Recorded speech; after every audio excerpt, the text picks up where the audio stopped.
পৃথিবীর সব সন্তানের উদ্দেশ্যে বলতেছি, দাঁত থাকতে তাদের মনে বুঝো, বাবা মাকে আগলে রাখো।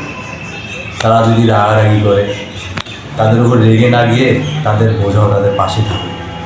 কারণ এই দুইটা মানুষের একটা মানুষ যখন থাকবে না, তখন তুমি বুঝবে যে বাবা মা কী জিনিস।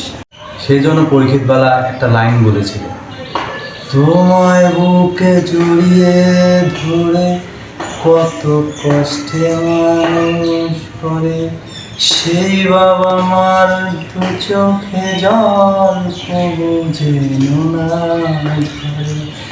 তোমায় বুকে জড়িয়ে ধরে কত কষ্টে মানুষ করে, সেই বাবা মার দু চোখে জল তবু যেন না ঝরে। তুমি যতই যাও না মন্দির মসজিদ, যতই করো গঙ্গা স্নান, বাবা মাকে না বাসলে ভালো হয় না খুশি ভগবান।